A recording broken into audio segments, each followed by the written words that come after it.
Olá pessoal, bom dia, tudo bem?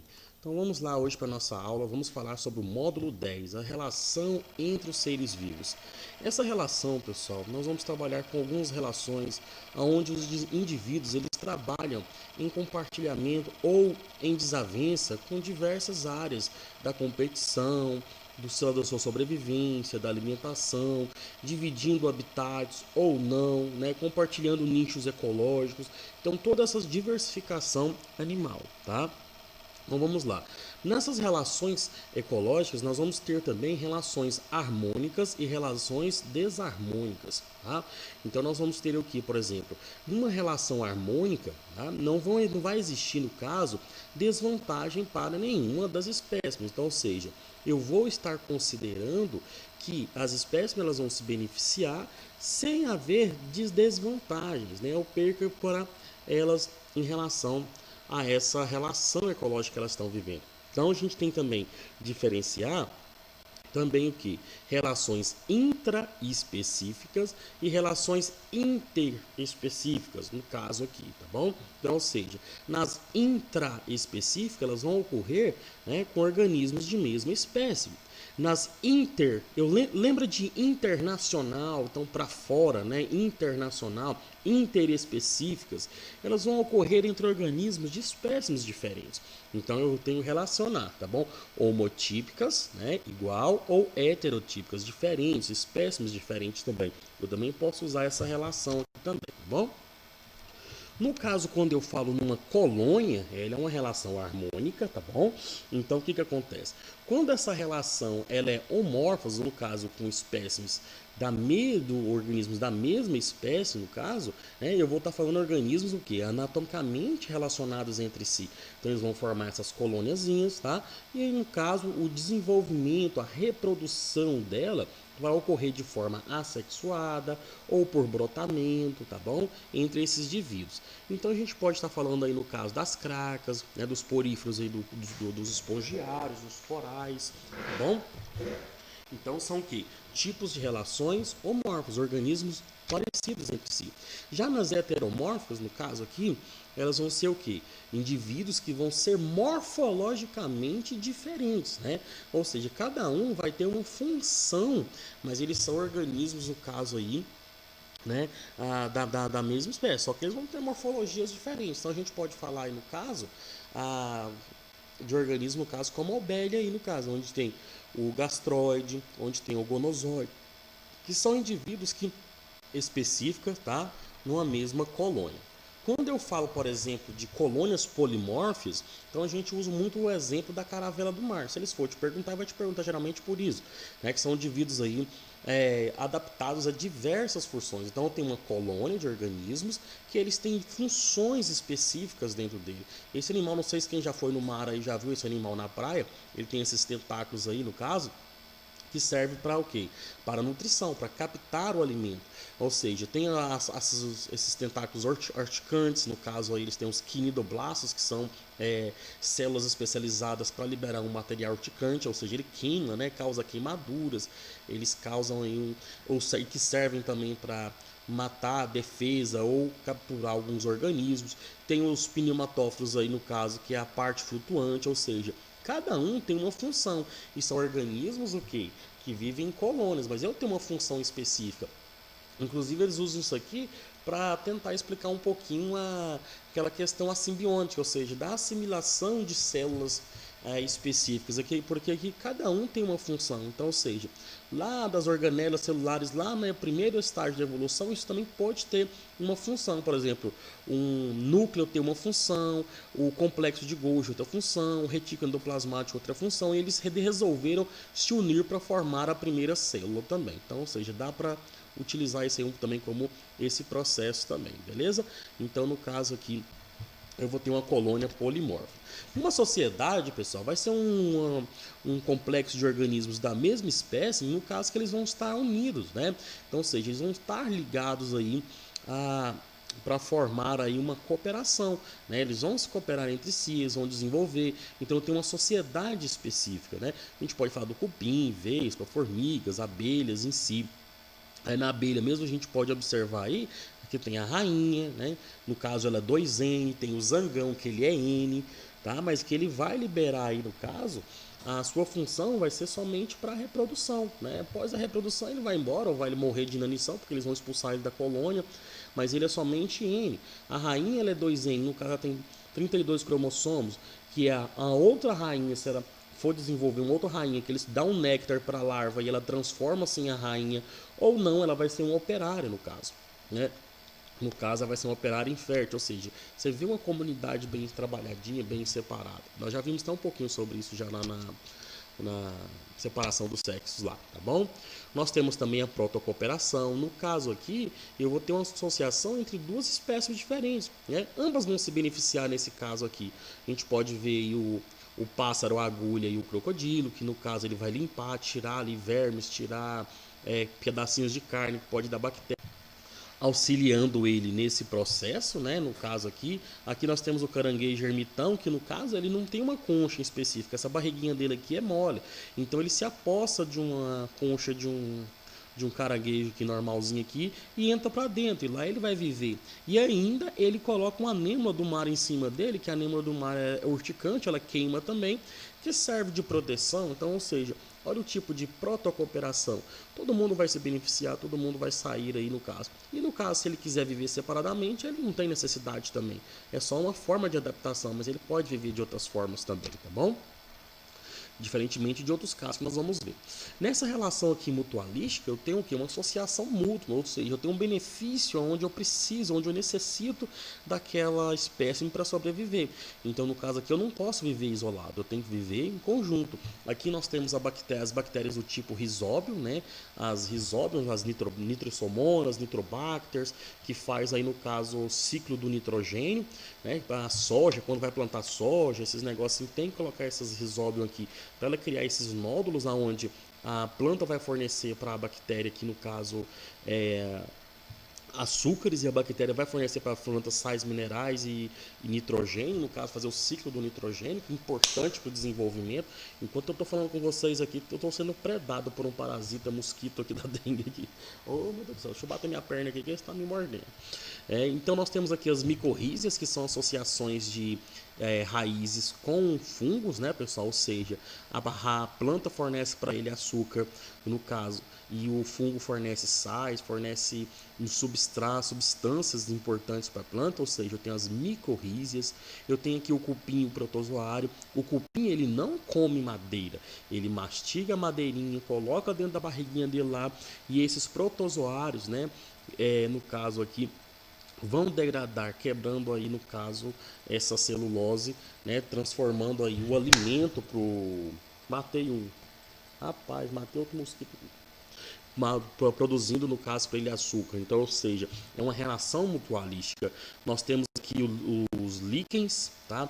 Os líquens é uma associação no caso de algas com fungos. Então, ou seja, e as algas se associam com esses fungos. É aquelas manchinhas, igual você está vendo aqui, que está em pedras, que está em árvores. Isso aqui, pessoal, é um indicativo também de qualidade ambiental, né? Ou seja, uma mata com grande quantidade de líquens é uma mata que tem uma qualidade ambiental, né? No caso, uma região, ela vai ter uma qualidade de ar, né? Um ar menos poluído. Então, ou seja, ele também serve como indicativo ambiental também, tá bom? E também da mesma forma, a alga e o fungo, né? Um vai fornecer um substrato para outro, um vai auxiliar o outro, no caso aqui, né? No seu processo aí de desenvolvimento. O comensalismo, né, uma relação comensal aqui no caso, eu vou ter o quê? Um benefício para uma espécie, enquanto a outra não tem vantagem nenhuma. A gente está falando aqui da rêmora, né? Que aí ela segura na barriga do tubarão, da baleia. E ali, quando a baleia ou o tubarão come alguma presa, sobra uns pedacinhos de comida ali na hora dela rasgar a presa. E ele vai lá e come. E outra coisa, ele também gruda na barriga do tubarão ali e ela não precisa nadar. Ou seja, o tubarão nada para mim, ele caça para mim, eu só fico ali, ó, comendo ali, né, um pedacinho. Então, ou seja, é aquele amigo que fica abusando da boa vontade do cara e não dá nada em troca, né? Ai, ai. Então vamos lá, pessoal, beleza? Muito fácil isso aqui, né? O inquilinismo, no caso aqui, eu vou ter o quê? Um inquilino, né? Alguém que está ali, no caso, no corpo de uma espécie sobre hospedeira, não vai o prejudicar. A gente tem aqui, por exemplo, aqui, o epifitismo, que é as broméliáceas, né, a orquídea que fica no tronco aqui das árvores. Não causa prejuízo para a árvore nenhuma. E ela se beneficia, ela fica no local protegido, ela pega umidade, né? Aqui no caso nós temos aqui o Ocellaris, que é o peixe palhaço, o famoso Nemo, né? Então, ou seja, ele fica aqui no meio aqui dessa anêmona do mar, que ele é urticante. Quem já queimou nisso aqui, eu já queimei nisso aqui, eu sei que dói pra caramba isso aqui, porque ele tem os quinidoblastos urticantes e ele fica aqui no meio. Ele tem uma proteção, uma película protetora. Então, quando vem outro peixe predar ele, ele se esconde aqui no meio e ninguém consegue pegar. Para mim é um dos peixes mais lindos que existe, é lindo, né? Aqui nós temos o pepino do mar, o peixe agulha, que fica dentro do pepino do mar também, ou seja, utiliza ele como proteção, o inquilino, no caso aqui.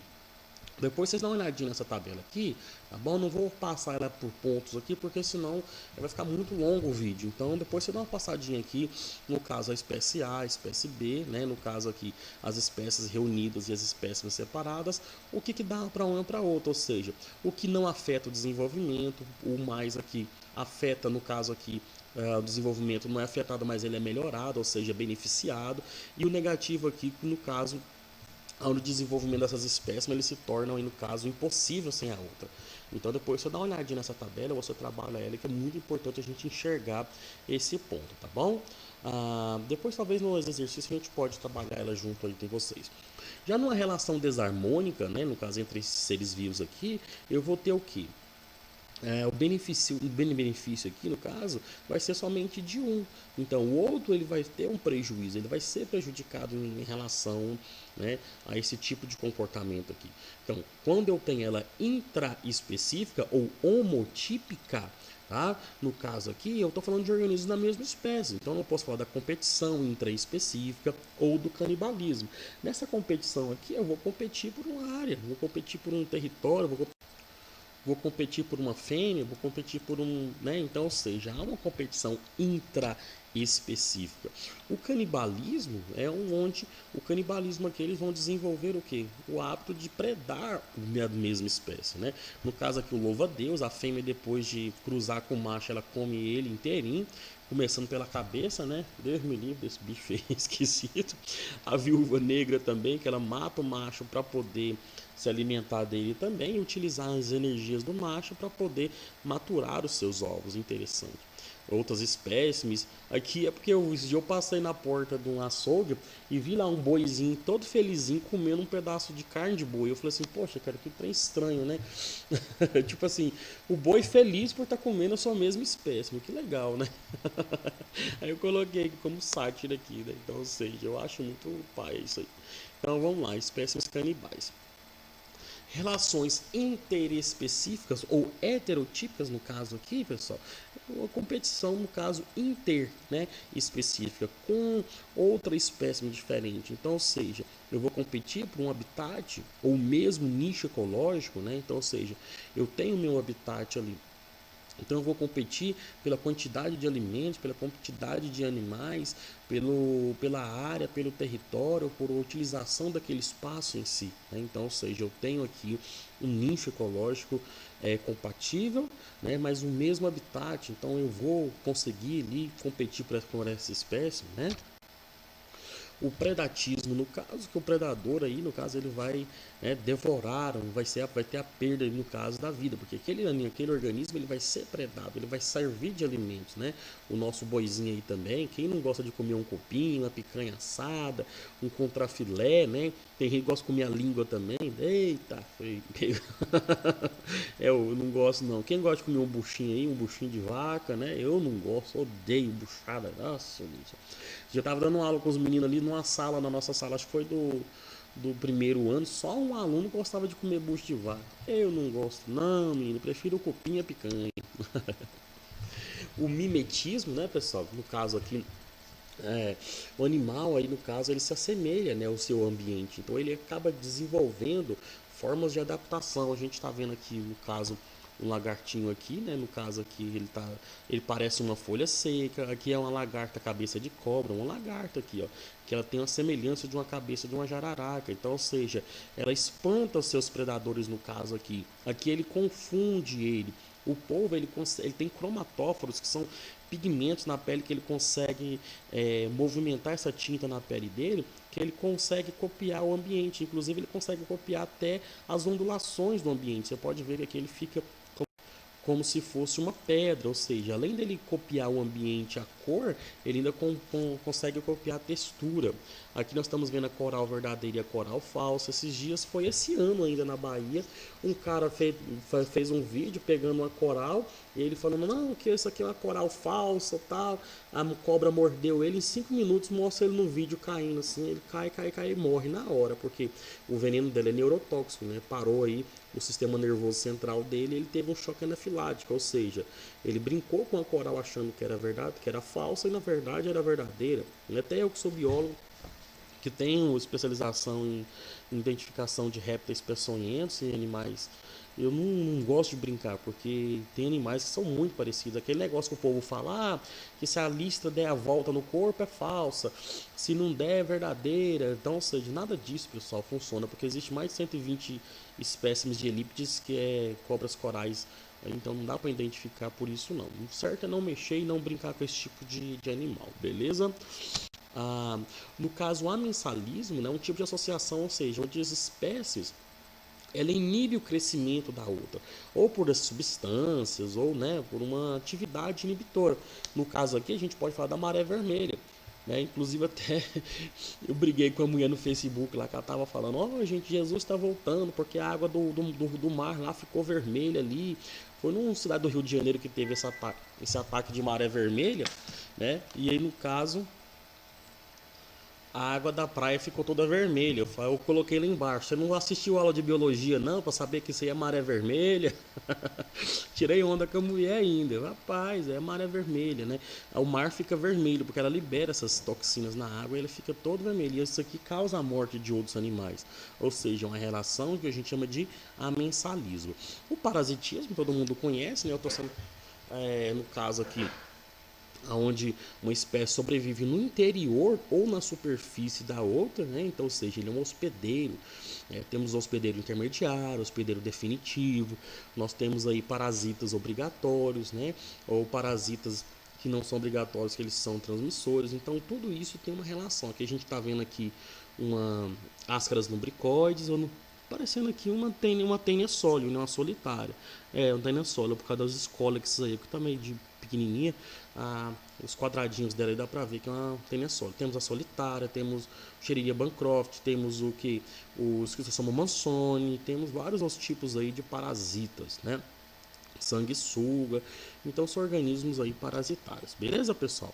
Então espero que vocês tenham entendido a aula. Na segunda aula nós vamos passar aí, no caso, uma atividade para vocês, tá bom? Um abraço e até mais.